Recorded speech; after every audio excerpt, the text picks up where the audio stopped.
ভাইরা, বিশ্ব নবী সাল্লাল্লাহু আলাইহি সাল্লামের একটি মসনুন আমল ছিল, তার তবিয়ত ছিল, আখলাকে হাসানা ছিল, নেচার ছিল। সেটা হলো উনি উপস্থিত জনমণ্ডলীর মতামত যাচাই করে তিনি বক্তব্য রাখতেন। আমি এখন থেকে আর মাত্র 12টা পর্যন্ত যদি ওয়াজ হতো, তাহলে আজকে কয় তারিখ? 26 তারিখ, ঠিক থাকে। 12টার পরে গেলে কত তারিখ হবে? 27 তারিখ হবে। তাহলে আইনত আমি দণ্ডনীয় অপরাধ করব, ঠিক না? ঠিক না? আমি যদি 15 মিনিট ওয়াজ করি, 20 মিনিট ওয়াজ করি, আপনারা থাকবেন তো নাকি? শুনতে রাজি আছেন? 20 মিনিট ওয়াজ হবে, কয় মিনিট? আপনারা থাকবেন? দেখি কারা কারা থাকবেন না। এখানে তো ফেল করলেন, থাকবেন না? আচ্ছা, এবার দলমত নির্বিশেষে হাত তুলে দেখান যে আমরা থাকবো। একটু জোরে সোরে হাত তুলবেন আর আল্লাহর নামে একটা তাকবীর দেবেন। এত রাত্রিতে খামার কান্দি উন্নয়ন যেন প্রকম্পিত হয়ে যায়, শয়তানগুলো পালিয়ে যায়, আল্লাহর রহমত যেন আরো নাজিল হয়। বলেন আমিন। একটু ধরেন তো, লিল্লাহি তাকবীর, নারায়ে তাকবীর, নারায়ে তাকবীর। আল কোরআনের আলো সারা দুনিয়ায় জ্বালো, সুদ ঘুষের আলো দুনিয়ায় নিভাই দাও। সুদ ঘুষের আলো জ্বালবে? কিসের আলো জ্বালবে? কোরআনের আলো। জোরে করেন মারহাবা, নারায়ে তাকবীর। আল্লাহ কবুল করুন, বলি আমিন। কোন প্রকারের সাউন্ড হবে না, মার হবে শুধু। কথা বল ঠিক কিনা? ওয়াজ হবে প্যান্ডেলে, মার হবে অ্যাঙ্গেলে। সমাজের অবস্থা করুন, বক্তাও দরকার তরুণ, ঠিক না? ঠিক। খুব বেশি সময় আলোচনা হবে না। যে মহান আল্লাহ সুবহানাহু ওয়া তাআলা এই মঞ্চে আমাদের কবুল করলেন, সকলে মিলে তারই শানে, তারই মানে, তারই টানে পড়ে নিচ্ছি আলহামদুলিল্লাহ। বিশ্ব নবী সাল্লাল্লাহু আলাইহি ওয়াসাল্লাম, যিনি আমাদের প্রত্যেকের জন্য আদর্শ নেতা এবং মানব, যিনি পৃথিবীর সকল রাসূলদের সেরা, যিনি খাতামুন নবিয়্যিন শাফিউল মুজনিবিন রাহমাতাল লিল আলামিন, জনাব মুহাম্মদুর রাসূলুল্লাহ। সকলে বলি সাল্লাল্লাহু আলাইহি ওয়াসাল্লাম। প্রিয় ভাইরা আমার, কোরআনে কারীম থেকে ওয়াজ শুনলে লাভ না লস? জোরে বলেন। কারণ এই কোরআন যত জায়গায় আছে, আপনারা বলেন সেখানে কি শান্তি না অশান্তি? জোরে বলতে হবে। এই কোরআন মসজিদ কোরআন দিয়ে চলে কিনা? বলেন। এই কোরআন দিয়ে মাদ্রাসা চলে কিনা? খানকা মক্তব মার্কাজ চলে কিনা? আজকের মাহফিলটা চলতেছে কোন কিতাব দিয়া? যদি কোরআন দিয়ে মাহফিল না চলতো, কয়েকজন আসছেন, ওনারা নৌকা মার্কা নেবেন। কথা বল ঠিক কিনা? অন্য কোন দলের তথ্যে আমি দেখলাম না, দুই একজন বাদ দিয়া, তো ওখানেই তো চুলোচুলি আর কিলে হতো। কথা বল ঠিক কিনা? কারণ যেহেতু কোরআনের মাহফিল, এই জন্য কেউ উচ্চবাচ্য করার সুযোগ পায় নাই। জোরে বলতে হবে আল্লাহু আকবার। কোরআন যেখানে আছে সেখানে শান্তি, কোরআন যেখানে নাই সেখানে অশান্তি। কথা কি হাসান আমিসা? কথা বলেন। এই কোরআনের রাস্তা হচ্ছে আমার আল্লাহর রাস্তা, ঠিক কি না? দুনিয়াতে আমাদের পয়দা করেছেন কে? আরো জোরে বলেন। যিনি যে জিনিস পয়দা করেন, সেই জিনিস কেমনে চালালে, কিভাবে চালালে এটাতে শান্তি, মুক্তি, নিরাপত্তা হবে, এটা উনি ভালো জানেন না? এটার থেকে আউটপুট কিভাবে আসবে, ফলো আপ কি হবে, ফলাফল কেমনে আসবে, বেনিফিট কেমনে পাবো, এটা উনি ভালো জানেন। উদাহরণ হিসেবে বলতে চাই, মোবাইল ফোন। আগেকার বাটনওয়ালা যে ফোনটা ছিল, বলেন তো, সেখানে দুইটা বাটন ছিল, একটা রেড আর একটা গ্রিন, একটা সবুজ আর একটা হলো লাল। ওখানে উনি রুলস অফ প্রসিডিউরে বলে দিয়েছিলেন, যদি কল আসে তুমি সবুজটাতে টিপ দিয়ে ধরবা, ঠিক না? কল যদি কেটে দিতে চাও, কোনটাতে টিপ দিবা? জোরে বলেন। লালটা। আপনি বললেন না, তুমি মোবাইল বানাইছো, তুমি টাকার পাওনাদার, 5,000 টাকা দিয়েছি, তোমার দরবার শেষ, মোবাইল আমি নিজের মতো চালাবো, কল আসলে লালটাতে চাপ দিয়ে ধরবো। খামারকান্দি এলাকায় হবে বোধহয় নাকি? কল হবে তো নাকি? আর চিন্তা করছেন সবুজটাতে টিপ দিয়ে আমি এটাকে বন্ধ করে দিব, কি কামটা কি সিধা হবে না উল্টা হবে?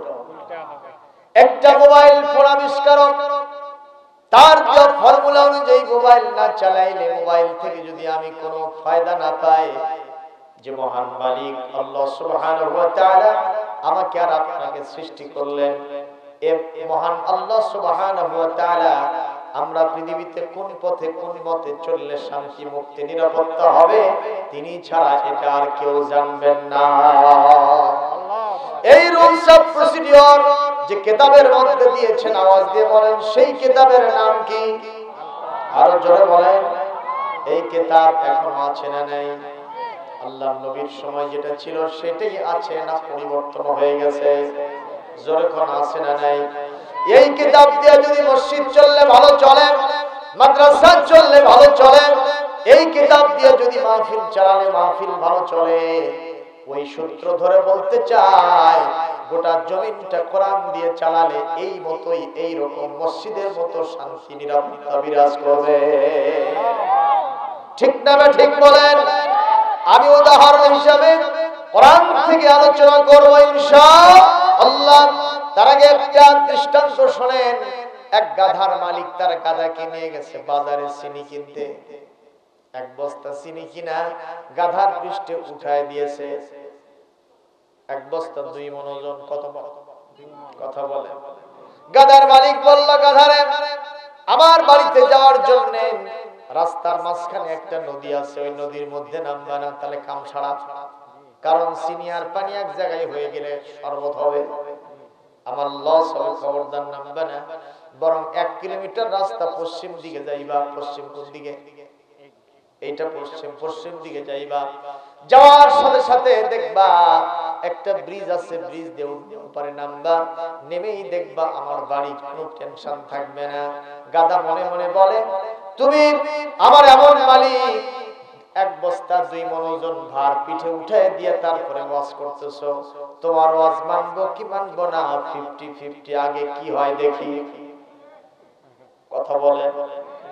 গাধা বহু কষ্টে নদীর ধারে গেছে, চিন্তা করলে এখান থেকে 1 কিলোমিটার রাস্তা যাব, তারপরে ব্রিজে চড়বো, তারপরে নামে আবার বাড়িতে যাব, সে মহা কষ্টের কথা, ওখানে যাব না। মালিক বলে সেই রাস্তা দিয়ে যাইতে, আমি না গিয়ে নদীর মধ্যে নামবো, তাতে যা আছে কপালে হবে কাল সকালে। টেস্ট কেস এক্সপেরিমেন্টলি আমি দেখি কি হয়। গাধা নদীর মধ্যে নামা শুরু করেছে, পিঠের বুঝাইছে কাম হয় না। দ্বিতীয় দিনের মতো আবার বাজারে নিয়ে গিয়া 1 বস্তা তুলা কিনে পিঠে তুলে দিয়েছিল। দরকার কি তুলছে? তুলা না মুলা ভাই? পিঠের উপর 1 বস্তা তুলা কিনে দিয়ে বলতেছে, গাধারে ওই নদীর ভিতরে পানির মধ্যে নামবি না, বরং 1 কিলোমিটার রাস্তা যাওয়ার পরে ব্রিজে চড়বো, পারে নামে আমার বাড়ি বাবা। গাধা খালি মনে মনে কয়েক ছাড়িয়ে দিয়ে দেখো, গতকাল তো 2 মণ ওজন ছিল, নিজের মতে চলে শান্তি যত বেশি পাইছি, আজকে তো ভারী নাই, নিজের মতে চললে শান্তি আরো বেশি। আবু সালমান গতকালটাও একটু চিন্তা ভাবনা করছিল, আজকে বিসমিল্লাহ ছাড়াই নামছে। যত নামে ভার খালি কমে। কি হয়? কি হয়? সত্যি? কারণ পানির সাথে কি মিশছে? তুলা। এই তো মুলার মতোই ভারী হয়েছে, কথা কোন ঠিক কিনা? গাধা চিন্তা করে কেরকম কেন হলো, আর একটু যাই, মনে হয় শান্তি বেশি পাবো। যত দায় অবস্থা করুন হয়, লা ইয়ামুতু ফিহা ওয়ালা ইয়াহয়া। গাধা মরেও না বাঁচেও না, জীবন মরণ সমস্যা। একবার নিচে নামে আবার উপরে ওঠে, পানি খাইতে খাইতে বিশাল সাঙ্গারের সমান পেট হয়েছে, নাক দিয়ে মুখ দিয়ে খালি ফাঁসা দিয়ে পানি পড়ে। কথা কয় না? গাধার মালিক ওই দৃশ্য দেখতেছে আর খিলখিল করে হাসতেছে। এ গাধা, তুই তো গাধা, তোর চোখে লাগছে ধাঁধা, সবকিছু দেখেছিস সাদা, ছিল না তোর সামনে কোনো বাধা, তুই হলো সবচেয়ে বড় গাধা, তাতে আর সমস্যা নাই। এবার বলতেছে, ওখানে কেন তুমি? ইয়া আইয়ুহাল হিমার তাআলুনা সারিয়ান, O my dear ass come here at once, ওখানে কেন তুমি তাড়াতাড়ি আসো। গাধা বলতেছে, মালিক আগে বাঁচাম তারপরে কথা। বাঁচাবো কেন? ওখানে কেন? কয় নিজের নিতে চলে। তো তো নিজের মতে চলতে চাও কি চাও না বলো? আমার ফাইনাল ডিসিশন বাস্তবতার নিরিখে আমি বুঝে নিয়েছি, আহারে আমার যে মালিক তিনি যদি আমাকে কোনো নির্দেশ করেন সেই মতে চললে আমার শান্তি মুক্তি নিরাপত্তা হবে। সারাটা জীবন আপনার বাড়িতে থাকবো, ওখানে খাবো, ওখানে ঘুমাবো, আপনার মতে উল্টা চলবো না। মুসলমান জবাবদার, আমাদের একজন মালিক আছেন, ওনার নাম কি? আরো জোরে, জোর হলো না, মহব্বতে আরো জোরে। সেই মহান আল্লাহর একটা মতার পথ আছে না নাই? কোথায় পাওয়া যায়? জোরে কান, কোথায় পাওয়া যায়? এ কোরআন শুনলে, কোরআন মানলে শান্তি না শান্তি, আর না মানলে বিশ্বাস না হয়। যেই পরিবারে কোরআন নাই, নামাজ নাই, দিন নাই, শরীয়ত নাই, আল্লাহ নাই, রাসূল নাই, পরকাল নাই, ওই পরিবারের মধ্যে অশান্তির দাবানল দাও দাও করে জ্বলতেছে। স্বামীর সাথে স্ত্রীর মিল মহব্বত নাই, কথা কয় না। ছেলেরা বাপ যদি বলে বাবা এই কাজটা কর, ছেলেরা বড় বড় চোখ বার করে, ভল্লুকের মতো, উল্লুকের মতো। কথা কন না কেন? বাপ ছেলেদের ভয়ে পালায় বেড়ায়, কথা বলে। ওই পরিবারে কোরআন না থাকার কারণে অবস্থা হয়েছে। যে পরিবারে কোরআন আছে, মসজিদ করে খায়, মাসে 3000 টাকা পায়, ভাঙ্গা সাইকেল নিয়ে মসজিদে আজান দিতে যায়, ওই সেনের কালি দিয়ে ওনার পায়জামা পর্যন্ত মাখে গেছে। কথা কন না কেন? বারে এরকম মুয়াজ্জিন আছে না? 3000 টাকায় আর কি হয়? কোন গোস্ত খাইতে পারবে? ইলিশ মাছ, মাগুর, কানস মাছ সম্ভব না। ও সিলভার ব্রিগেড, কথা কন না কেন? আর ওই যে আপনাদের গু খাওয়ানো কি, ওটা পাঙ্গাস, ওইটা ওর ভাগ্যে জোটে, এটাও তো পায় না। আজান দিয়ে বাসায় গেছে, ওনার স্ত্রী ডাল চালের একটা বাংলা খিচুড়ি বানাইছে। ওই খিচুড়ি খাওয়ার পরে পাশের দোকানে এসে একটা পান খাইতেছে, কথা বল। আর ওই পানটা খেয়ে যেভাবে জাবর কাটে, মনে হয় পৃথিবীতে শান্তি যদি কোথাও থেকে থাকে এইখানে তাই, এইখানে তাই, এইখানে। কথা বলেন। আর এই পানটা খেয়ে কুলি করে আস্তে করে যখন ঘুমায় যায়, এমন এক বালিশ যা ইটও ফেল হয়ে যাবে। কথা কন। সুন্দর আস্তর করা বাড়ি নাই, খাট নাই, পালঙ্ক নাই, তোষক নাই, সুন্দর বিছানা নাই, বালিশ নাই, এরকম অবস্থায় ইটের মতো, কাঠের মতো শক্ত বিছানায় শুয়ে গেছে। আস্তে করে শুইতে দেরি হয়েছে, ঘুম আসতে দেরি হয় নাই, এত নাকের ডাক ওর সাউন্ডে রেলগাড়ির সাউন্ড পর্যন্ত ফেল হয়ে গেছে। কথা কন না কেন? আর কোটিপতি লক্ষ লক্ষ টাকা কলমের খোঁচা দিয়ে সরকারি অফিসার কামাই করে, 10টা ঘুমের ট্যাবলেট খাইলে ওরে ঘুম ধরানো যায় না। একটাই মাত্র কারণ, হালালে কোরআনে বরকত দেখে, হারামে বরকত নাই, রহমত নাই, শান্তি নাই। এজন্য আমরা কোরআনের রাস্তায় চলতে চাই। রাজি থাকলে হাত চাপিয়ে হাত ধরে ছোট করে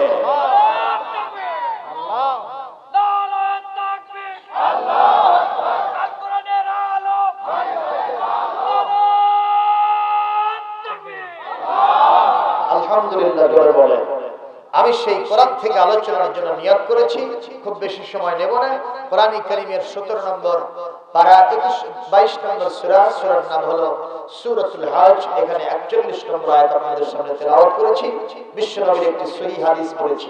এই দুইটার উপর আলোচনা সীমাবদ্ধ থাকবে, আপনারা তাতে কষ্ট পাবেন ভাই। এই মাহফিল কি আগামী 1 বছরের ভিতরে আর হবে না? সামনে বছর হবে ইনশাআল্লাহ। কিন্তু সামনে বছরে আমরা থাকবো, কেউ এরকম গ্যারান্টি আছে? এখানে একজনকে আমি বললাম, আপনি দাঁড়িয়ে বলেন, হাত তুলে, হুজুর সামনে বছর পর্যন্ত যেভাবেই হোক আমি আছি। কেউ থাকলে হাত তোলেন। কবরস্থান তৈরি হচ্ছে, কথা কম। কাকে ডাকতেছে ওখানে আমরা সেটা জানি না। দেহ তোমার চর্ম চর গলে পচে যাবে, শিরা উপশিরা গুলো ছিন্ন ভিন্ন হবে। দেহ দেহ তোমার চর্ম চপ গলে পচে যাবে, শিরা উপশিরা গুলো ছিন্ন ভিন্ন হবে, মন্দ মেরুদণ্ড হবে সবই খণ্ড খণ্ড, পড়ে রবে মাটির উপর রে মন আমার, কেন বাঁধ দালান ঘর, একদিন মাটির ভিতরে হবে ঘর রে মন আমার, কেন বাঁধ দালান ঘর। কথা বলেন ঠিক না ঠিক? চিন্তা করে দেখো না কবরে কি যাইবা না, চিন্তা করে দেখো না কবরে কি যাইবা না, ওই কবরে আল্লাহ ছাড়া বন্ধু কেহ থাকবে না। চিন্তা করে দেখো না কবরে কি যাইবা না, এই দুনিয়া ছাড়িয়া যেথায় থাকো ভাগিয়া, এই দুনিয়া ছাড়িয়া যেথায় থাকো ভাগিয়া, মরণ তোমায় লইবে ঘিরি, যেথায় করো যতই করো বাহানা। চিন্তা করে দেখো না কবরে কি যাইবা না, অবশেষে তোমার আমার মাটির হবে বিছানা। চিন্তা করে দেখো না কবরে কি যাইবা না।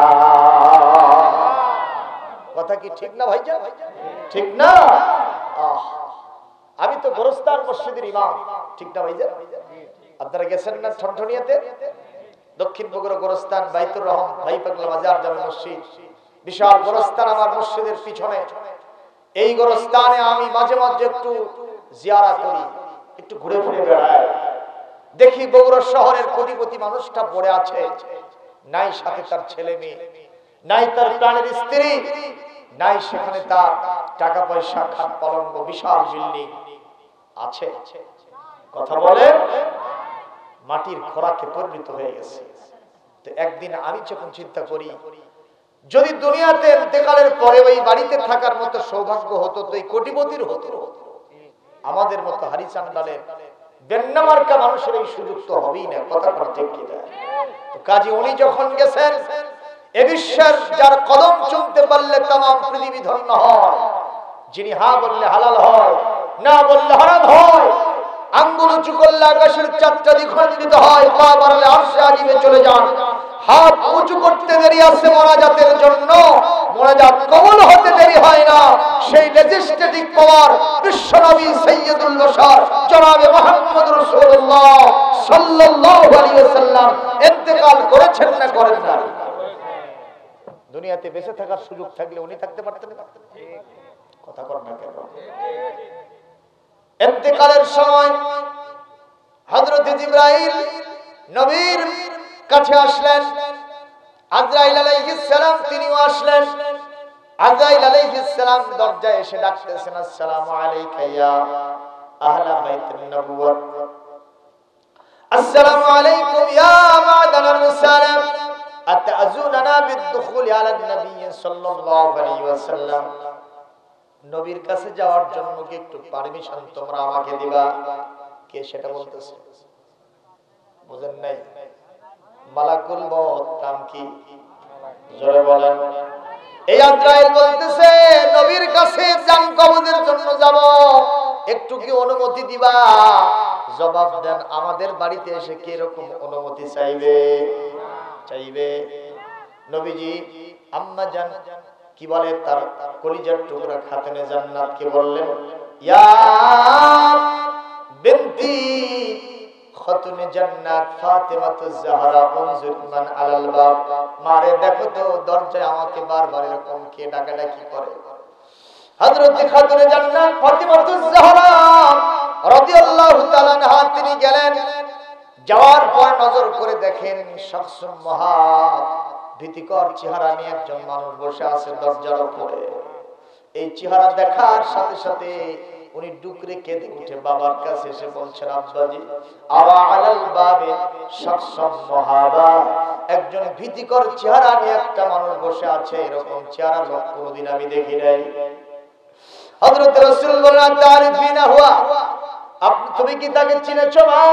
বলে না আব্বাজি আমি চিনতে পারলাম না। বলে হুয়া মালাকুল মাউত, আল্লাহু আকবার, মুখমিদুস সাওর, হাসিবুল লাজ্জাত, মানুষের শ্বাস নিঃশ্বাস করে দেয়, মানুষের কণ্ঠস্বরকে স্তিমিত করে দেয়, মানুষের জান কবজ করে যে ফেরেশতা, তার নাম হলো মালাকুল মউত আজরাইল। আমার জান কবজের জন্য আমার কাছে এসেছে। একটু জোরে বলবেন নাকি আল্লাহু আকবার? এই মুহূর্তে হযরত রাসূল সাল্লাল্লাহু আলাইহি সাল্লাম বললেন ইসবির কলিলান ইনতাজির কলিলান, একটু অপেক্ষমান থাকো, হাত্তা ইয়াতিয়ানি আখি জিবরাইল আলাইহিস সালাম। জিবরাইল আলাইহিস সালাম যতক্ষণ পর্যন্ত আমার কাছে না আসবে ততক্ষণ আপনাকে আমি পারমিশন দেব না। বলেন মারহাবা। কি মর্যাদা, কত বড় পাওয়ার আমার নবীর, আল্লাহু আকবার জোরে বলতে হবে। ইতিমধ্যে ইয়ানজিলু জিবরাইল আলাইহিস সালাম মিনাস সামাই ইলান নবী সাল্লাল্লাহু আলাইহি ওয়াসাল্লাম, আল্লাহর নবীর কাছে আসলেন, এসে বললেন আসসালামু আলাইকা ইয়া রাসূলুল্লাহ, আসসালামু আলাইকা ইয়া হাবিবাল্লাহ, ইন্নাল্লাহা ইয়াকরাউকা সালাম। নবী আল্লাহ আপনাকে সালাম বলেছেন, আমিও সালাম দিলাম। কেন ডেকেছেন? বলে আজরাইল আসছে আমার জান কবজ করবে, আমি তো ততক্ষণ পর্যন্ত তারে অনুমতি দিব না যতক্ষণ পর্যন্ত আমার উম্মতের দায়িত্ব কে নেবে এই গ্যারান্টি না পাবো। জোরে বলতে হবে আল্লাহু আকবার। এই কথা বলার শরফ জিবরাইল আমিন বললেন ইয়া রাসূলুল্লাহ ইয়া হাবিবাল্লাহ সাল্লাল্লাহু আলাইহি ওয়াসাল্লাম, আমি যখন আসি আল্লাহ পাক আমাকে বলে দিয়েছেন আমার হাবিব সাল্লাল্লাহু আলাইহি ওয়াসাল্লাম যদি দুনিয়ায় থাকতে চান, উনি যতদিন থাকতে চাবেন আমি ততদিন তাকে দুনিয়ায় থাকার পারমিশন দিয়ে দিব। তবে এই কথা আমার হাবিবকে বলে দিও, ইন্না রাব্বাকা লামুশতাকুন ইলাইক, আমি রব, আমি তার আল্লাহ, আমি তার খালেক ও মালিক। আমার হাবিবকে আমার কাছে পাওয়ার জন্য আমি অত্যন্ত আগ্রহ নিয়ে বসে আছি। নবী হে, আল্লাহ আপনাকে অনুমতি দিয়েছেন, ইচ্ছা করলে দুনিয়া আপনি যতদিন ইচ্ছা থাকতে পারবেন, দুনিয়ার সব সম্পদগুলি আপনার পদচুম্বন করবে, যত সুখ আপনি দুনিয়ায় ভোগ করতে পারবেন। তবে একথাও সত্য, আল্লাহ পাক আরশে আজিমে আপনার জন্য অপেক্ষমান আছেন। জোরে করে আল্লাহু আকবার। আপনি কোনটা ছেড়ে কোনটা করবেন তাড়াতাড়ি জবাব দেন। নবীজি বললেন আমি দুনিয়া ছেড়ে দিলাম, আমার রবের সাথে দেখা করাকে আমি পছন্দ করলাম। আল্লাহু আকবার। আমার সালমান, সেই নবী যদি পৃথিবী থেকে চলে যান আমাদের যাওয়ার দরকার আছে না নাই? কবে যাব কেউ জানি কি? কতক্ষণ যাব কেউ কি জানি আমরা? কবে যাব তাও জানি না। তবে কবরে যে আমরা শুইব তাতে কোনো সন্দেহ নাই। আমির বলেন, ওই ফকির বলেন, বাদশা বলেন, ওই সমস্ত রাজা বলেন, প্রজা বলেন, উঁচু বলেন, নিচু বলেন, সাদা বলেন, কালো বলেন, সবাই একদিন কবরের বাসিন্দা হতে হবে। এই কবরটা অরক্ষিত অবস্থায় থাক, সেখানে গরু ছাগল গিয়ে আমার কবরের উপরে প্রসাব পায়খানা করুক, কুকুর যে পা আলোক করে পেশাব করুক, কে নাকি চাই? ছোট ছোট বাচ্চারা গিয়ে পায়খানা করুক, নাকি আমরা চাই? যদি না চাই, গোরস্থানটাকেও সুন্দর করা, এটাও বিশ্ব নবীর সুন্নাত। জোরে বল সুবহানাল্লাহ। যারা হজ করেছেন মসজিদে নববীর অদূরে পূর্ব পাশে বাকিয়ে গরকাত জান্নাতুল বাকি, বিশ্ব নবীর 10,000 সাহাবী সেখানে শুয়ে আছেন। জোরে করেন মারহাবা। যেই খাতুনে জান্নাতের কথা বললাম, খাতুনে জান্নাত ফাতিমাতুজ জাহরা রাদিয়াল্লাহু তাআলা আনহা ওই গোরস্থানে শুয়ে আছেন। হযরত ওসমান গনি ওই গোরস্থানে শুয়ে আছেন। ইবনে মাসউদ শুয়ে আছেন। জোরে করেন আল্লাহু আকবার। সেই গোরস্থান সিলসিলা এখানে আপনারা তৈরি করেছেন। আমি কঠিন কষ্ট আপনাদের দিব না। সর্বপ্রথম কেউ উঠে যাবেন না, আমরা শেষে একসাথে আল্লাহর কাছে একটু হাত তুলে কেঁদে কেটে চলে যাব। তার আগে আলোচনাও করব। এতে 4টা কাজ হবে। জোরে কোন কয়টা কাজ? এটা জোরে বলেন কয়টা কাজ? ইমানদারগণ ভালো না কালো? ইমানদাররা ভালো না খারাপ? ভালো। আরে জোরে বলেন না কেন? ইমানদার ভালো না মুশরিক ভালো? ইহুদিরা ভালো, খ্রিস্টানরা ভালো? বলেন বলেন। ওই মোশরিকেরা ভালো, কিন্তু আমাদের কাছে তো আজকে তাই ভালো হচ্ছে। কথা বলেন না কেন? ইমানদাররা জলাঞ্জলি যা, তারা পাটকানি হয়ে যা, গুলিতে ঝাঁঝরা হয়ে যা, কিছু আসে যায় না, কিন্তু আমার কাছে মোশরিক ভালো থাকতে হবে, এরকম দৃশ্য এই সমাজে আছে। কথা বলতে হবে। এটা কি বাকি খবর না নগদ খবর? টাটকা খবর। কথা কোন ঠিক কিনা? কোরআনে কারীমে আল্লাহ পাক বলছেন, লা ইয়াত্তাখিযুল মুমিনুনাল কাফিরিনা আউলিয়া মিন দুনিল মুমিনিন ওয়া মান ইয়াফআল যালিকা ফালাইসা মিনাল্লাহি ফি শাইইন ইল্লা আন তাত্তাকু মিনহুম তুকা ওয়া ইউহাযিরুকুমুল্লাহু নাফসা ওয়া ইলাল্লাহিল মাসীর। আল্লাহ রাব্বুল আলামিন মানে ইমানদার উচিত নয় সে ইমানদারকে বাদ দিয়া কাফেরকে নিজের বন্ধু বানাবে। বলেন তো ঘোষণা কর, যদি এই কাম কেউ করেন আল্লাহর সাথে তার কোনো সম্পর্ক নাই। এজন্য ইমানদারের সাথে আমার সম্পর্ক ভালো হবে, কাফেরদের সাথে আমার বাহ্যিক সম্পর্ক থাকবে, কিন্তু ঈমানি সম্পর্ক, অন্তরের সম্পর্ক ইমানদারের সাথে আমার হতে হবে। কথা বলেন ঠিক কিনা? বিধানকার জানো আল্লাহর বিধান। আল্লাহ বলছেন ইমানদারদেরকে যদি আমি কোনদিন ক্ষমতায় প্রতিষ্ঠিত করি, 4 দফা কাজ করবে। তার প্রথম দফা হলো আকামুস সালাহ, ফার্স্ট সিটিং ইনঅগ্রাল সেশন, প্রথম অধিবেশন, উদ্বোধনী অধিবেশনে নামাজের বিল পাস করে দেবে ইমানদারদের জন্য। তাহলে কি খারাপ সংবাদ না ভালো সংবাদ? নামাজের বিল পাস হলে এই সমাজের ভিতরে গোয়েন্দা বাহিনী খুঁজে খুঁজে দেখবে কে কে নামাজ পড়লো আর কে কে পড়লো না। বাজার আছে নাকি আপনাদের এখানে?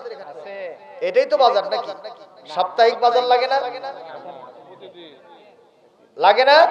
প্রতিদিন বাজার লাগে। পাশের মসজিদে আজান হয় তো নাকি? কথা কয় না? গোয়েন্দা বাহিনী খোঁজ দিয়ে দেখবে চাষতলে বসে কে কে 4 কাপে ঝড় তুলছে সামনে নির্বাচন নিয়ে। কথা কথা আজান হলো হাইয়া আলাস সালাহ হাইয়া আলাল ফালাহ, এইটা শুনে 4 কাপটা আস্তে করে রেখে কে মসজিদের দিকে গেল, কি আরেকটা 4 কাপের বায়না দিল। এই দুইজনের ভিতরে পার্থক্য করবে।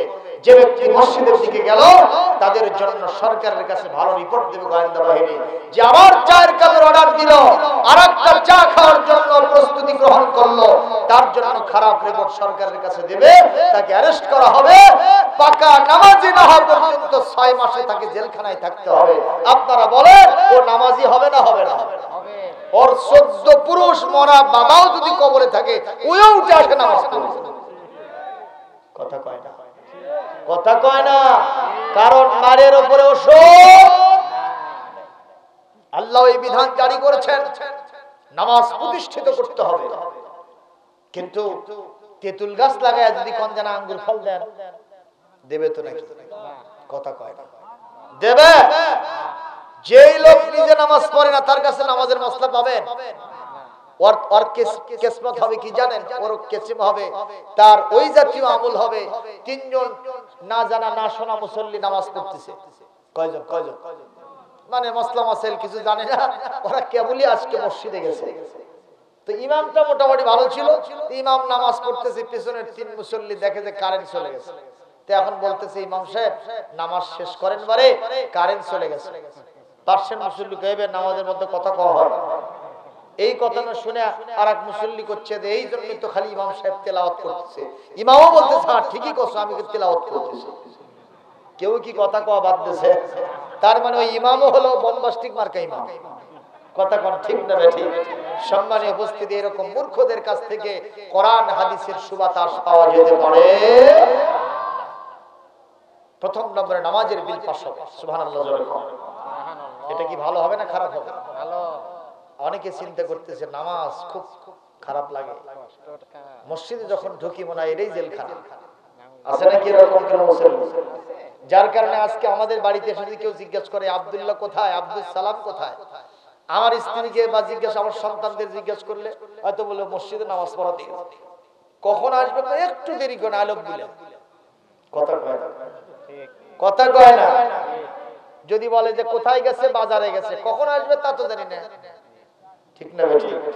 অথচ বাজার নিকৃষ্ট, মসজিদ উত্তম, ঠিক কিনা বলে? মসজিদ উৎকৃষ্ট, বাজার নিকৃষ্ট। সেখানে গেলে কখন আসবে তার কোনো হিসাব নাই। মসজিদে গেছে, গেছে দেরি হচ্ছে যাইতে, কিন্তু আসতে দেরি হবে না। আর সাহাবীদের তবিয়ত ছিল কি, ওনাদের বাসায় যদি কেউ এসে জিজ্ঞেস করছো আব্দুল্লাহ ইবনে মাসউদ কোথায় গেছে, ভেতর থেকে আওয়াজ আসতো তো মসজিদে নামাজ আদায় করতে গেছে, কখন আসবেন? যাইতে তো যখন যান টাইমটা জানি, কিন্তু আসার টাইম তো আমরা বলতে পারি না। কারণ বিশ্বনবীর সহবত পাইলে সাহাবায়ে কেরাম জীবন কুরবান দেওয়ার জন্য প্রস্তুত থাকতে। সুবহানাল্লাহ জোরে বলো। এরকম দৃশ্য আসুকটা কি চান আপনারা?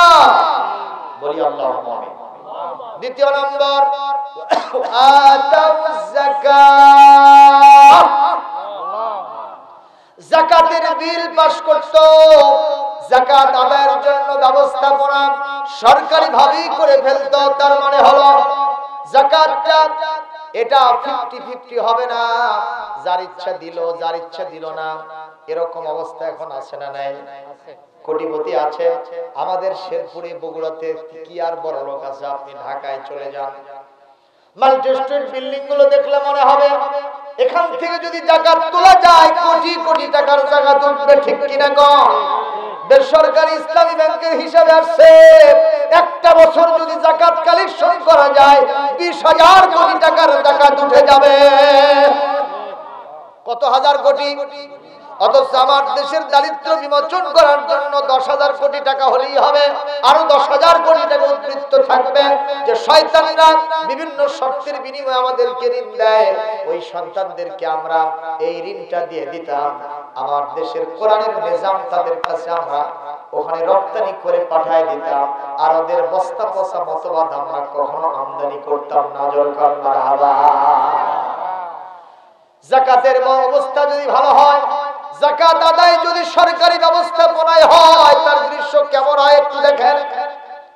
হযরতে আব্দুল্লাহ ইবনে ওমর ইবনে আব্দুল আজিজ রাহমাতুল্লাহ আলাইহির সময় একজন ব্যক্তি যাকাতের মাল নিয়ে ঘুরতেছে 3 দিন। কয় দিন?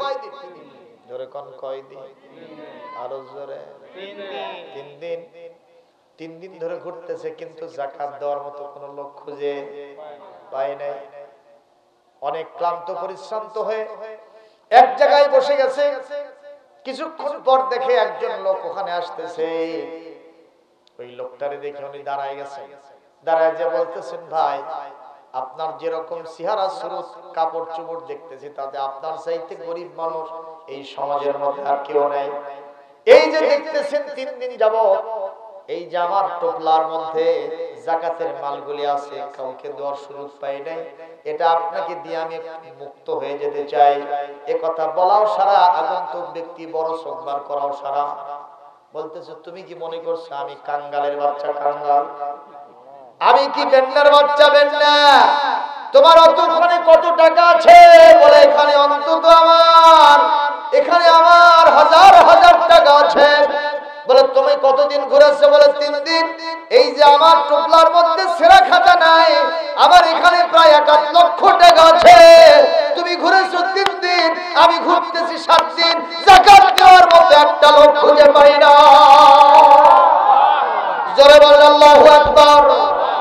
এইরকম দৃশ্য আসুক কি আমরা চাই না? জোরে কোন চাই কিনা? তাহলে অবশ্যই আমাদেরকে কোরআনের ভিত্তিতে সিদ্ধান্ত নিতে হবে। রাজি থাকলে হাত তুলে আল্লাহকে দেখান। লিল্লাহি তাকবীর। আল্লাহ পাক কবুল করুন। জোরে বলি আমিন। মুসলমান, যাকাত এর ভিত্তিতে যদি সমাজটা, অর্থনৈতিক সিস্টেমটা চলতে পারত, হযরত ওমরের মতো একটা শাসন ব্যবস্থা কায়েম হয়ে যেত, ঠিক কিনা বলেন? মুসলমান, ওমরের শাসন ব্যবস্থা কেমন ছিল? একজন কবি ইসলামী সঙ্গীতের ভিতর দিয়ে সেটা তুলে ধরেছে। আমি কি বলবো? এমন যদি হতো আমার সমাজের খলিফা হতো, ওমরেরই মতো হতো, আবু বকরের মতো, প্রজার দুঃখে তাদের চোখে আসতো না রে ঘুম, দেশের ভিতর পড়ে যেত শান্তি সুখের ধন, ধনী গরিব ভালোবাসার জীবন ফিরে পেত যদি আমার খলিফা হতো। জনগণের খোঁজ খবর নিত রাত দুপুরে, ঘুরে ঘুরে দেখতো কেউ আছে অনাহারে। আমার দেশের মা বোনেরা লাঞ্ছিতা হতো না, আমার দেশের আলেম ওলামা লাঞ্ছিত হতো না, আমার দেশের কৃষক শ্রমিক বঞ্চিত হতো না। ধনী গরিব ভালোবাসার জীবন ফিরে পেত যদি আমার খলিফা হতো ওমরেরই মতো। এমন যদি হতো আমার দেশের খলিফা হতো ওমরেরই মতো, হতো আবু বকরের মতো। এমন যদি হতো, একটু জোরে বলেন না মারহাবা, আরো জোরে বলেন মারহাবা। মুসলমান ওমরের রাজ্যে কোন মহিলা কি লাঞ্ছিত হয়েছে? জোরে কোন। আজকে এই গভীর রাত্রিতে একজন মহিলা কি কখনোই খামার কান্দি থেকে তার সুন্দরী জীবনটাকে নিয়ে, তার রূপ যৌবন নিয়ে কি শের ভুলে যেতে পারবে একা একা? কতক্ষণ আয়নারা তাকে ধরবে, ধর্ষণ করে তার জীবনটা শেষ করে দেবে। কথা বলেন, কথা বলেন। ওমরের রাজ্য কেমন ছিল? একজন মহিলা দীর্ঘ রাস্তা সানা থেকে হাজরামাউত পর্যন্ত একা একা যাচ্ছে।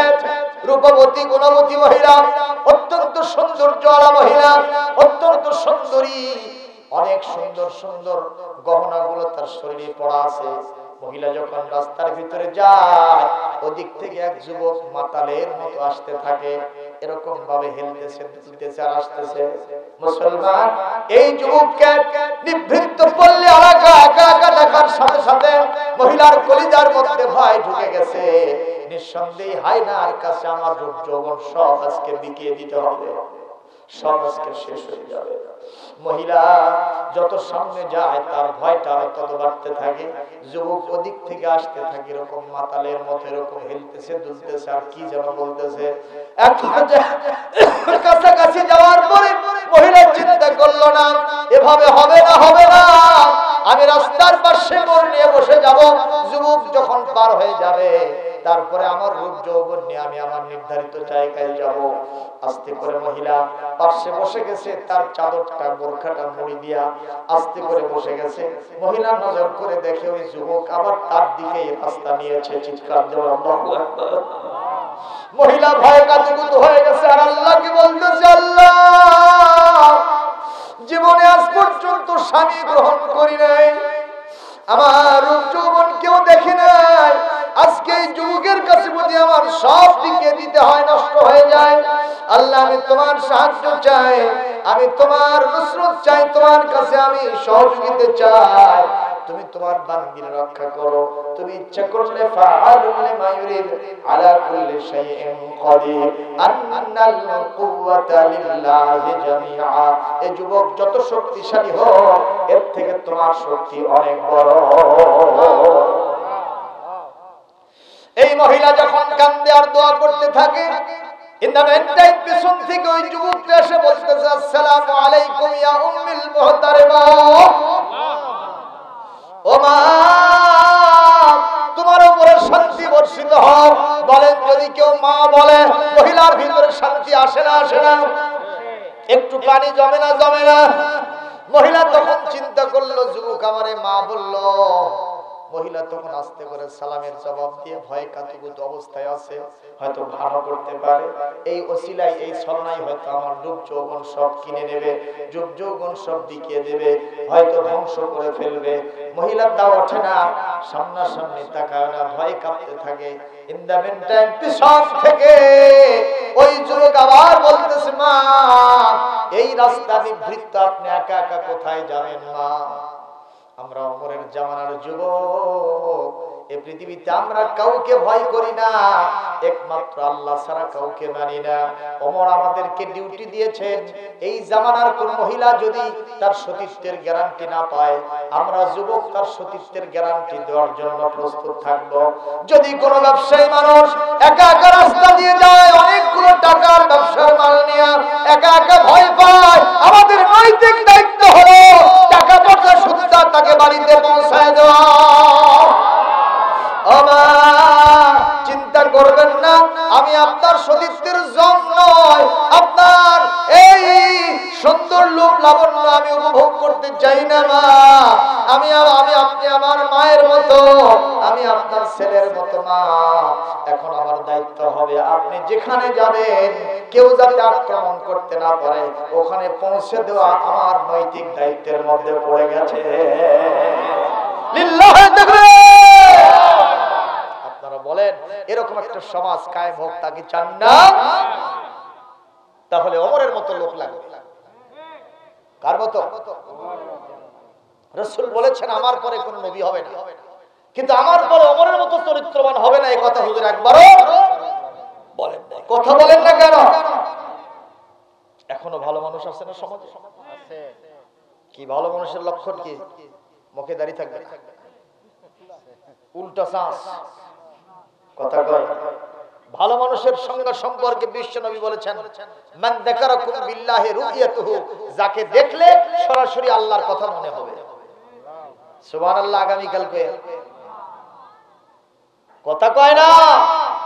আর এগুলো আমরা দেখলে, মাথায় টুপি দেখলে, হাব্ব জুব্ব দেখলে কয় যে না ওয়াক দিয়ে হবি না, পারে ওই পারবি না, কথা কয় না।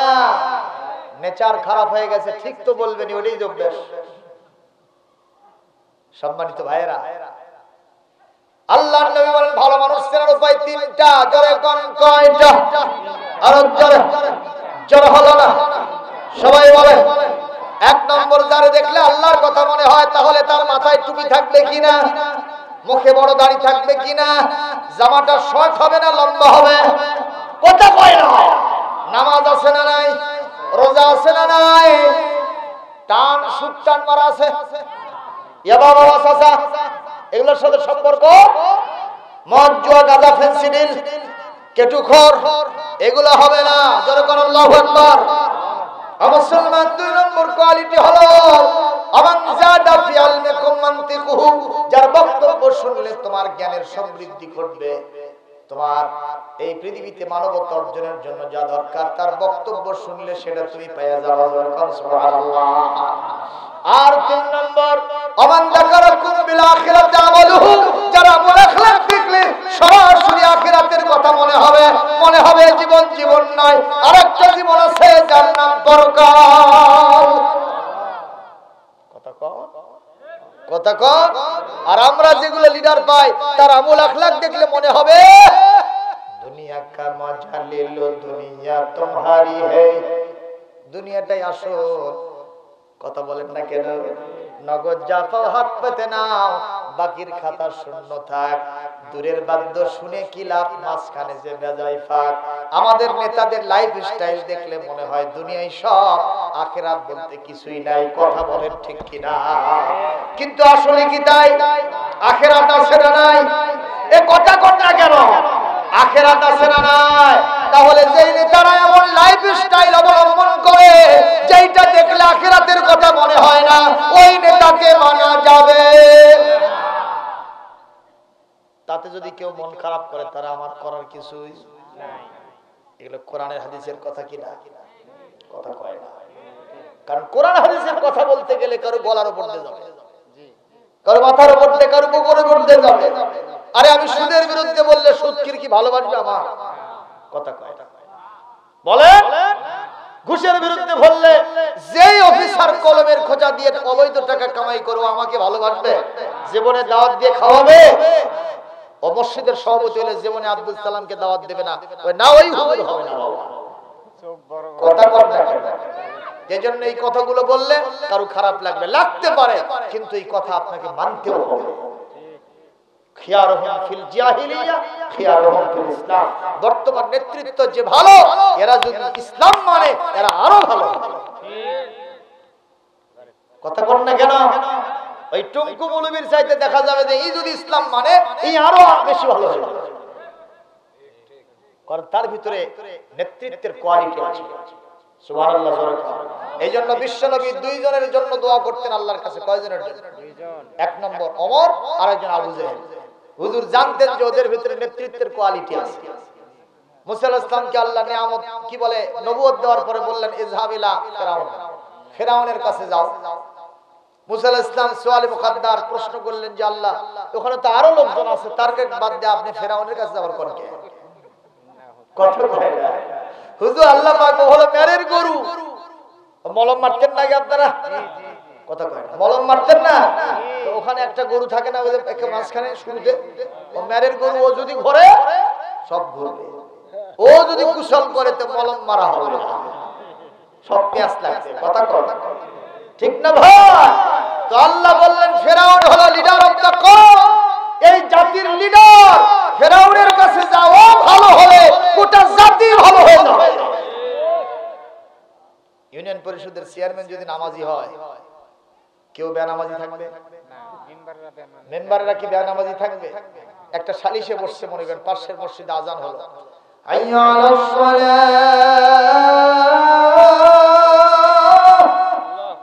হাইয়া আলাল ফালাহ।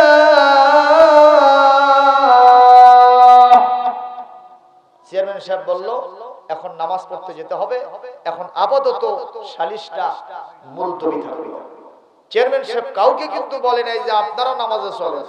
চেয়ারম্যান সাহেব শুধু ওযুখানায় গিয়ে ওযু করে মসজিদে ঢুকছে। যেই দুই দল ওখানে বসছে, তারা চিন্তা করে যদি চেয়ারম্যানের সাথে আমিও নামাজ না পড়ি, রায়টা আমার বিপক্ষেও দিতে, দুই দলই ভয়ের চোটে নামাজ পড়ে দেবে। কথা কয় না? আর ওখানে দুই চারজন ওই ওয়ার্ডের যে মেম্বার আছে, ও চিন্তা করে বাবা যে নামাজ না পড়ি তো আমাকে ভয় বরাদ্দ দেবে, ও নামাজ হবে। কথা কয় না? এই দুই একদিন ভয়ের চোটে পড়বে, এরপরে এমন আকর্ষণ সৃষ্টি হবে, ওরে পিটালেও নামাজ ছাড়বে না। এটা তো ইসলাম। নেতা ভালো হতে হবে। কথা বলে ঠিক কিনা? নেতার আমল দেখলে আখিরাতের কথা স্মরণ হবে। ওই দিল্লির সম্রাট ছিল শাহজাহান, কি নাম? শাহজাহান। ওনার দরবারে বিশাল গেট ছিল, 7টার মতো গেট। রাজ দরবারে এক গেট থাকে নাকি? 7টা গেট। অসুবিধা হচ্ছে আপনাদের? এই শেষ করে দেবো তো সামান্য। ওরে বাবা 12:30 পার হয়েছে, শেষ করে দেবো। ভাইরা কষ্ট হচ্ছে? এখনই শেষ। তো এখন ওই একজন ফকির আসছে ওনার কাছে সওয়াল করার জন্য। ফকির তো প্রথম গেটে ওনাকে আটকায় দিয়েছে, ফকির সাহেবকে আটকায় দিয়েছে গেট মানেরা। বলতেছে তুমি কোথাকার নবাবজাদা রাসূলুল্লাহ খান আসছো, বাদশা আমাদেরকে গেটম্যান হিসেবে রাখছে, তুমি ও কত কত হাতি ঘোড়া তল গেছে, তুমি ভেড়া এসে কত জ্বলছো, কি করছো? ভাগো ব্যাগিয়া করে। ভাই শোনো, আমার পাওয়ার কত, খালি একবার তুমি ছেড়ে দিয়ে দেখো, ওগুলো খোলার দায়িত্ব আমার। ফকিরের টেকনিক দেখে তো যখন ওরা চিন্তা করছে কে রে, এ তো আসলে পাওয়ার নেই, ওরা তো খুলে বের ফিরে আসবে না, ব্যাগ গিয়ার বাইরে আসতে হবে। দেখি একটু পরীক্ষা ছেড়ে দিলাম, আস্তে করে খুলে দিয়েছে। ও খুলে দেওয়ার সাথে সাথে ওখানে গেছে, ওরা আগে ল্যাপে উঠে সার করে দরজা খুলে দিয়েছে। মানে ওদের চিন্তা, এ যদি পাওয়ারফুল লোক না হবে তা আগেরটা খুললো কেমনে? কি টেকনিক চিন্তা করে ফকিরের বাচ্চা ফকির। এইভাবে সিটারি করতে করতে 7টা দরজা খুলছে। একবারে খাস কমরাতে যাওয়ার পরে দেখে চেয়ার টেবিল আছে, কিন্তু বাদশা শাহজাহান নেই। ফকির সাহেব চিন্তিত, যার কাছে কিছু চাইতে আসলাম তিনি নাই, উনি কোথায়? ওনার খাস কামরার গেটম্যান বলছে আমাদের নেতা যখন কামরায় না থাকেন আমরা তারে মসজিদে গিয়ে খুঁজে পাই। কোথায় পায়? আরো জোরে। ফকির বলল দেখি মসজিদে কি করে। দেখার জন্য মসজিদের গেটে বাইরে দাঁড়িয়ে থেকে দেখে একজন মানুষ বাদশা শাহজাহানের মতোই দুটো হাত সিনা বরাবর তুলেছে, কার কাছে যেন ঝড় নয়নে কাটতেছে। দু চোখের পানি দিয়া গাল দাড়ি সব ভিজে ভিজে পড়তেছে, মসজিদের মাটি পর্যন্ত ভিজে যায়। ফকির সাহেব অনেকক্ষণ চিন্তা করে কুল কিনারা ন্যায় পেশে এই মুহূর্তে একটা জ্ঞান হাসিল করলো, ইবারত হাসিল করলো। আমি খামাখা দিল্লির সম্রাট শাহজাহানের কাছে কেন চাইতে আসছি? আমি আজকে দেখছি আমি আর কি ফকির, আমার থেকে ডবল ফকির তো বাদশা শাহজাহান হয়ে গেছে। সে আবার কার কাছে এরকম দুইটা হাত তুলে কামনা করতেছে, কি চাচ্ছে? এমনকি চোখের পানি ছেড়ে দিয়া বুকটাও ভাসে দিচ্ছে, করুণ সুরে চাচ্ছে। তাহলে বোঝা যায় বাদশা শাহজাহান আমার থেকে বড় ফকির হয়েছে, ওনার থেকেও আরো বড় বাদশা কে যেন আছে। আমি কেন খামাখা বাদশা শাহজাহানের কাছে চাইবো? বাদশা শাহজাহান যে মহান শাহনশাহ আল্লাহর কাছে চাই, আজ থেকে আমি সেই মহান বাদশার কাছেই চাইতে থাকবো। জোরে করে আল্লাহু আকবার। ওমান যাদা ওমান যাকারাকুম বিল আখিরাতি আমালুহু, যারা আমল আখলাক দেখলে সরাসরি কার কথা মনে হয়ে যায়? যার আখিরাতের কথা মনে হয়ে যায় যার আমল দেখলে। আসুন না এরকম নেতৃত্ব আমরা বাছাই করে নেই। জোরে করে আমিন। কষ্ট পাইলেন ভাইয়া? 3 নম্বর দায়িত্ব হবে আমারু বিল মারুফ, তারা সৎ কাজের আদেশ জারি করবে। জোরে করে সুবহানাল্লাহ। খামারকান্দির মাহফিল কি এই সময় হয় না আরো আগে হয়? এবার হলো না কেন? বিভিন্ন প্রশ্নের জবাব আসবে। কেউ কেউ বলবে যে হয়তো আমাদের হাত শর্ট ছিল, টাকা পয়সার অবস্থা ছিল খারাপ, ছিল অবস্থা। কথা কথা এরকমও তো হয়। অনেক মাহফিলে জিজ্ঞেস করছি, ভাই এবার এখানে তাফসীর মাহফিলটা হলো না কেন? ওরা কয় যে হুজুর এবার আমাদের হাতের অবস্থা খারাপ, করোনার ভিতরে ব্যবসা বাণিজ্য নাই, আমাদের অবস্থা খারাপ। যদি ইসলামী রাষ্ট্র প্রতিষ্ঠিত হয়, কোরআন ভিত্তিক নেতৃত্ব প্রতিষ্ঠিত হয়, প্রশাসনের পক্ষ থেকে শেরপুর উপজেলার সম্মানিত নির্বাহী অফিসার এবং উপজেলা চেয়ারম্যান সাহেব এখানে খোঁজ খবর নিয়ে দেখবে খামারকান্দি এই মাহফিলটা হলো না কেন? বলে এরকম হাতের অবস্থা খারাপ, ব্যবসা বাণিজ্য নাই, কৃষিকাজ ভালো হয় নাই। তখন উপজেলা পরিষদ থেকে এবং উপজেলা নির্বাহী অফিসার সাহেব নিজে আপনাদেরকে অফার দেবে, তাফসীর মাহফিল হবে, বড় মুফাসসিরকে দাওয়াত দেওয়া হবে, তাতে যত টাকা লাগে উপজেলা পরিষদ থেকে সে টাকা ব্যয় করা হবে। সুবহানাল্লাহ বললেন না? তো ভালো হবে না খারাপ হবে? কথা কথা কেন? এই দৃশ্যটা হবে। তখন আপনার মাহফিল করার জন্য আপনার নিজের টাকা ব্যয় করতে হবে না, ওখান থেকে আসবে। সুবহানাল্লাহ জোরে। আর যদি কেউ নাহা আনিল মুনকার, অসৎ কাজ থেকে মানুষকে ফিরাবে কেমনে?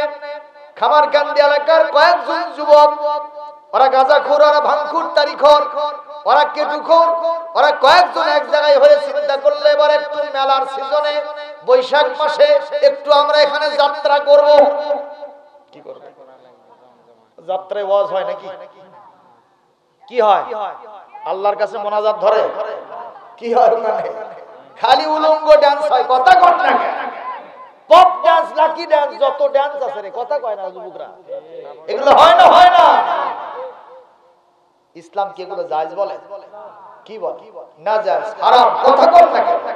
এটা জিনার খোরাক দেয়। ইসলাম এটাকে নিষিদ্ধ করেছে। এখন এই যুবকেরা উপজেলা পরিষদে গেছে, চেয়ারম্যান কিংবা নির্বাহী সব পরিষদের কি বলে নির্বাহী অফিসারের কাছে একটু পারমিশন নেওয়ার জন্য। বলছে আমি পারবো না। কে? ডিজি সাহেব। ডিজি সাহেবের কাছে গেছে, ডিজি সাহেব ওদের বিসি বার করছে। তার মানে ডিজি সাহেব ওদেরকে আটকা দিয়ে বলছে, এই সুপার অফ পুলিশ এসপি সাহেব আসেন, আমি কয়েকজন আসামি ধরছি, এদেরকে জেলখানায় ঢুকাই। ওরা তখন বাবারে বাবা, জীবন বাঁচা। কথা কয় না? স্যার হাত পাও ধরি আর জীবনে যাত্রা করব না, দেখব না, দেখার কাউকে সুযোগ দেব না। ওখানে ডিসি সাহেবের পক্ষে নাক সিজুর দিয়া মুসলিকা দিয়ে আসতে হবে। জীবনে যাত্রা দেখা তো দূরের কথা, করা তো দূরের কথা, স্বপ্নেও দেখবে না। জোরে বল ঠিক কিনা? এটা হলো নাহু আনিল মুনকার। এরকম একটা ব্যবস্থা চালু হয়ে যাবে। জোরে বলি সুবহানাল্লাহ। আমরা চাই ইনশাআল্লাহ এরকম একটা ব্যবস্থা।